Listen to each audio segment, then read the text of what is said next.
トランスジェンダーとして生まれてきて、本当にこんな日が来るって思ってなかったので。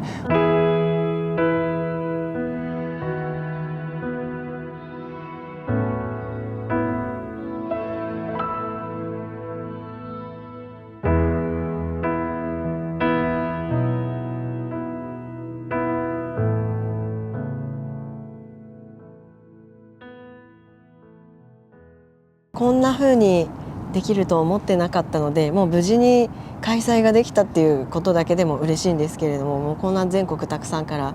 友達が来てくれて、やっぱり本当に一人で生きてるわけじゃないんだなって思うので、やっぱりみんなに今元気に生きてる姿を見せられてよかったなって思います。私もトランスジェンダーとして生まれてきて、本当にこんな日が来るって思ってなかったので、本当にこの式を挙げてくださった本当に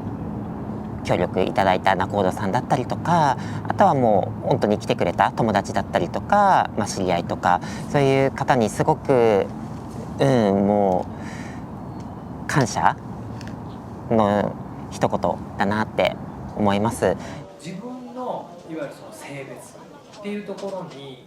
違和感モヤモヤを感じたのっていつぐらいでしたか？物心をついた時からですね。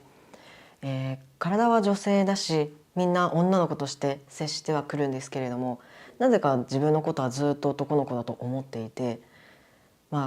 自分のことはカエルやオタマジャクシと同じだなって思っていたので、大人になればおちんちんが生えて男になれるんだな、その日まではずっと、カエルのことをオタマジャクシっていうのと同じで、僕もずっと、おちんちん生えてくるまでは女の子っていうふうに呼ばれてる、それだけのことなんだなって思ってて、子供の時はあんまり悩まずっていう感じでいました。それはもう私は物心ついた時からなので、もう2、3歳、両親が撮ってくれた写真の中に、私が写っていて、そこでもう可愛いぬいぐるみを持っていたりとか、あと赤いエプロンを身につけていた私がいたんですね。なのでもうこの時から可愛いものとか、そういうちょっと女の子が身につけるようなものを好んでつけてたのかなっていうふうに思ってました。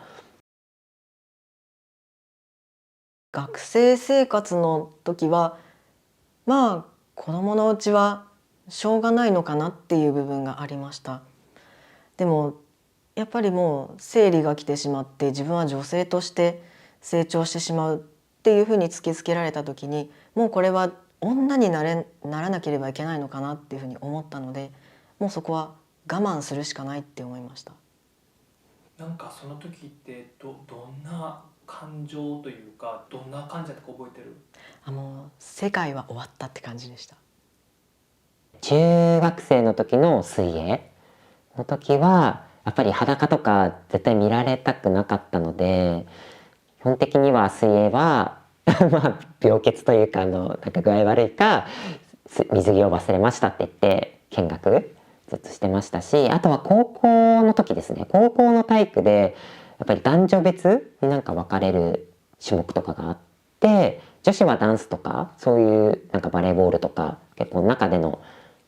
授業が多かったんですけど、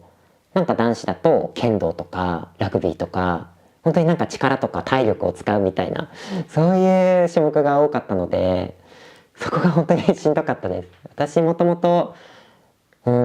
なんか筋肉質じゃなくて、本当に体も結構華奢な方なので、絶対ちょっと勝てないんですよね本当に。なのでそこは辛かったなって思いますね。そうですね、すごく悩んでいたけれども、ただそれが性別の悩みなのか何なのかっていうのが全く言語化ができない、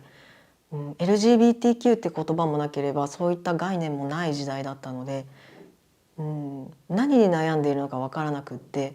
もしかしたら漫画の読み過ぎでバカになったんじゃないかとか、なんかそういうふうに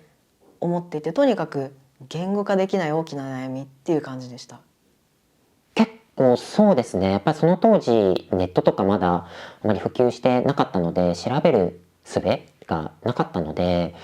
ちょっと情報がキャッチアップできなかったっていうところで、私が大学生ぐらい、の時にやっと分かったって感じですね。努力すればセクシャリティは治るんじゃないかって思っていたので、それで治そうって思ったんです。女性らしい格好をするともっと女性としての意識が芽生えるんじゃないかと思ってロリータになったんですよね。でとりあえず彼氏ができればもっと、本当に男の子のことを好きになれるんじゃないかと思って、ロリータを着て男の子をナンパしたりだとか、そういう風になっていきました。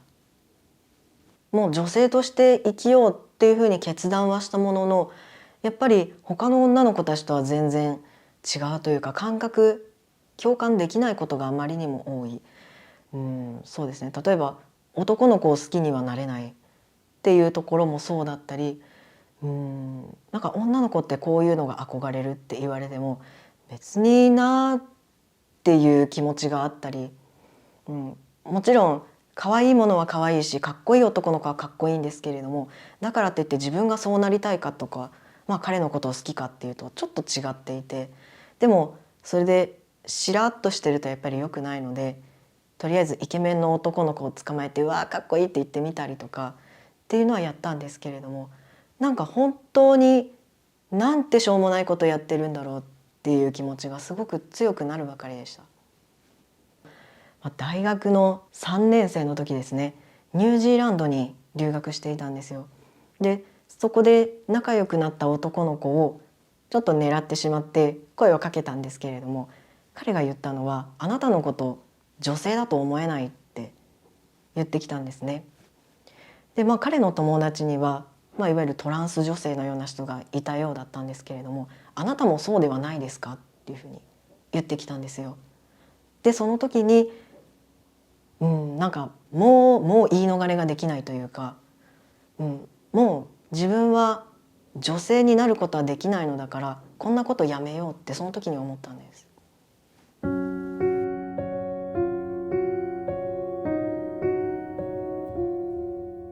本当に怖くってもうどうしようっていう感じだったので、もう正直に言うともうこの人とは二度と会いたくないと思ってしばらく連絡を絶ってたんですね。でも結局その後の人生でやっぱり自分は女性にはなれないし、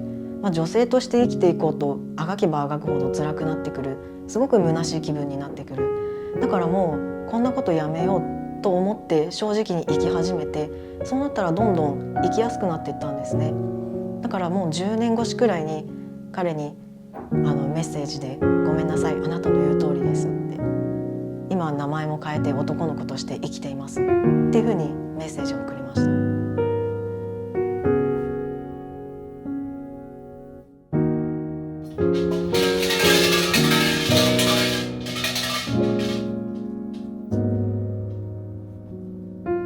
やっぱりマッチングアプリとかで私も結構探してたんですけど、それこそマジョリティの人が多い中でなかなか自分の恋愛対象だったりとか、それこそセクシャリティを受け入れてくれる人ってすごく少ないと思うので、それでどうしたらそういう真剣な出会いの人たちと出会えるのかなって思って検索してたら、たまたま LGBT サポート協会のサイトを見つけて、あ、こういうのがあるんだってなって DM を送りました。さあ、今皆様に見守られながら結婚指輪の交換が行われました。昨日はでもちょっと夢見たりしてあんまり寝れなかったところもあるんですけど、でも今日のという日を本当に楽しみにしてました。で、式に関しては本当にもう私もう鼻水とか出るぐらいボロ泣きで、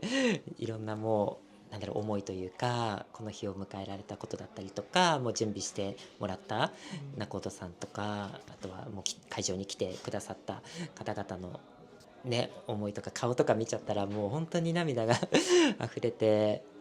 すごく良かったなって思います。ありがとうございます。僕は跡取りとしてもう本当にちっちゃい時からそういうふうに育てられてきた人なので、もう僕は女性として生きて親が決めた相手と結婚をして子供を産んで、地元の小さな田舎で一生過ごしていくものなんだろうなって、そうしかないんだろうなってずっと思っていたので、こんな風に性別を変えて生きていく、本当に好きな人と生きていく、もう自分で生き方を選べるっていうこと自体が革命的というか、だから本当にこんな結婚式をやるだとか、いろんな人にお祝いしてもらうだとか、本当に考えたことなかったです。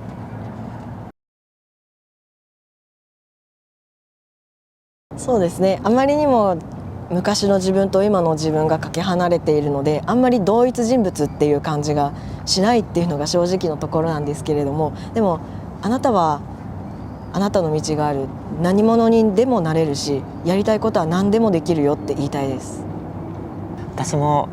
それを聞いて、昔の自分はやっぱりちょっと陰キャというかすごくおとなしい子だったんですけど、それはやっぱり我慢してきたことだったりとか抑圧してきたことがあるからだと思うんですけど、こうやってパートナーを見つけて結婚式を挙げられるっていうことがある未来があるんだよっていうのを本当に素直に伝えたいなって思って、だから辛いこととかすごくたくさんあると思うけど、明るい未来が待ってるんだよっていうことを伝えに行きたいですね。